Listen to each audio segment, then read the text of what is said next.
Tornadoes and severe thunderstorms, that's what we're looking at right now. My name is Michael here to give you an update on the latest on what's going on out there in the weather community. Make sure to subscribe and share this video with a person you know. And let's get right into it. So here's the Storm Prediction Center. They've extended that area for tornadoes well southward. As you can see, Charlotte is included in this. If you were looking at yesterday's video around maybe 12, this was not areas, but now this area was more towards the east areas, but now we are looking at Charlotte, Virginia Beach, into Richmond, into Raleigh, into Greensboro, Winston-Salem. A whole bunch that are going to be happening today. Severe storms, some severe weather, tornado warnings may be possible for areas of eastern North Carolina. So make sure you have a way to get those. Look at the Storm Prediction Center today, and as you can see, we do have that slight risk. Going to be in eastern Tennessee, almost the entirety of North Carolina, areas of northeast Georgia, into the upstate of South Carolina. So this is going to be Columbia to Raleigh to Virginia Beach to areas as far north as Washington, D.C. You're under that slight risk. Wind threat today. Going to be a large wind threat. I wouldn't be surprised if they dashed a line this area right into here, but it may not be necessary. Charlotte to Raleigh to Winston-Salem, Fayetteville, Richmond, east of Roanoke, you have a wind threat as well. Hail threat going to be mainly along the I-85 corridor into the upstate. That's going to be regions like just northwest of Columbia, into Greenville, into Charlotte, into Asheville, Franklin, Hickory, those mountain cities, Roanoke, Richmond, Washington, areas west of Virginia Beach. So all of these areas are going to be included in what will possibly be a widespread severe weather threat today. So what are we looking at today as far as severe weather? So as we get into our HRRR model, let's look into that right quick. As you can see, we do have this line of shower and thunderstorm activity. This is the 12Z run. This is the 12Z run, and as you get into this, you see shower and thunderstorm activity. I'm going to slow this down for you just to give you an idea of what's going on. So what we have here is some shower and thunderstorm activity.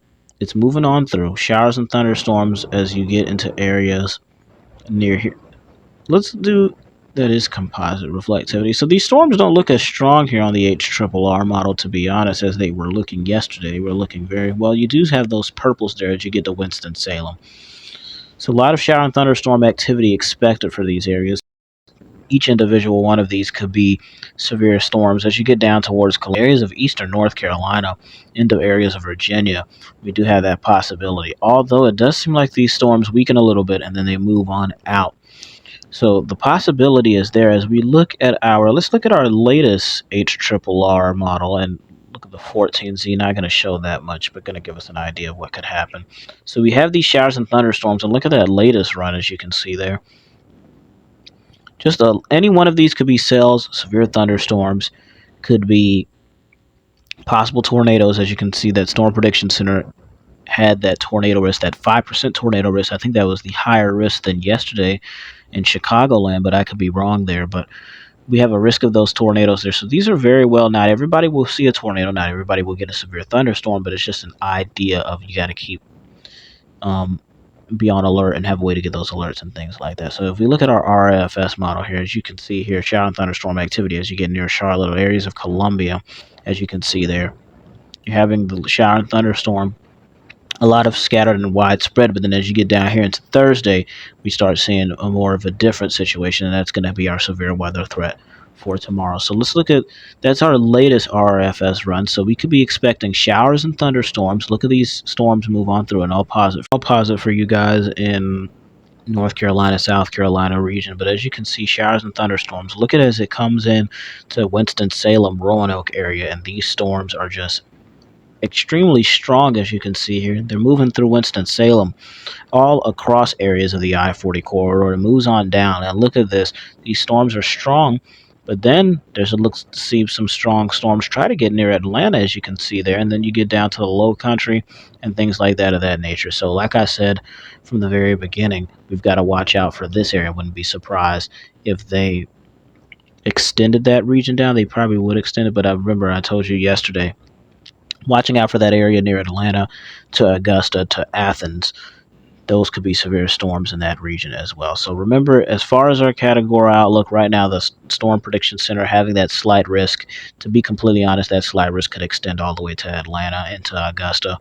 We just have to wait and see on that. To be honest, with these strong storms, depending on how strong these storms are, We could get a level 3 out of 5 like we saw yesterday in Chicago. So anywhere from Charlotte, I don't want to scare you, but just the possibility of enhanced risk is there is simply because of the fact we have that 5% tornado risk, and look at the wind threat there as well.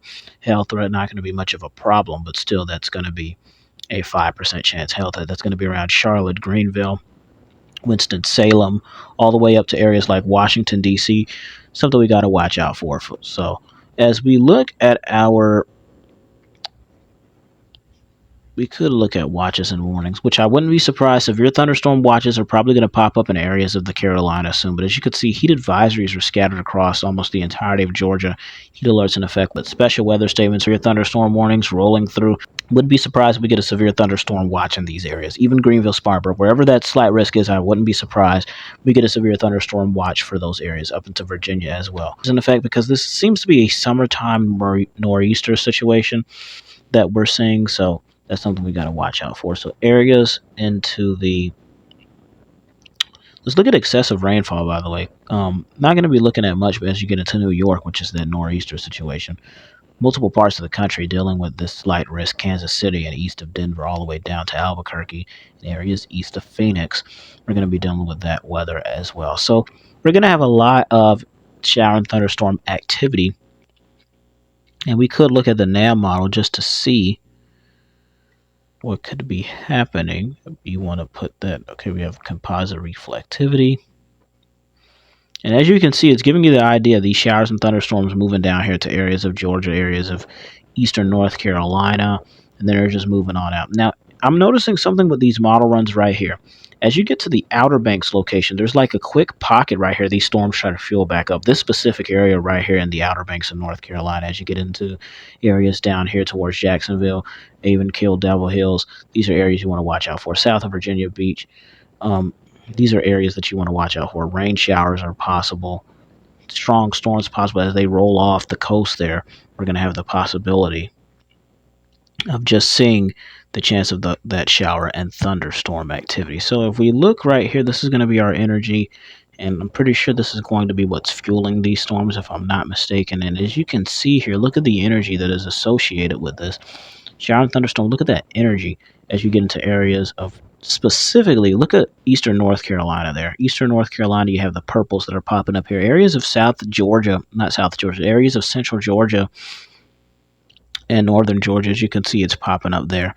And look, as I said before, areas of eastern North Carolina, as you get to those Outer Banks, you really want to be paying attention there, watching for that energy there. So as we see the energy as it gets to areas, this is going to be more of Wednesday morning, but I think this is the same storm system that we're talking about for tonight, because tonight we're probably going to have some storms. But as you can see here, I'm not necessarily sure if this is a part of the nor'easter or the summertime storm system that we have here, summertime low pressure that's waving these things around. I believe we had a situation like this before. We had winds that gusted down here to the south because of this nor'easter. It caused a lot of school cancellations at the beginning of the school year, or it was the beginning after Christmas break, I can't remember, but we had this happen 1 year before. So that's something we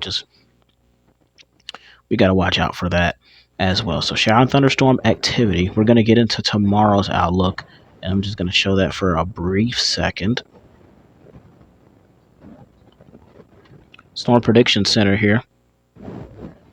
Tomorrow we are going to have a risk around Jacksonville. Otherwise, we're going to have a lot of shower and thunderstorm activity.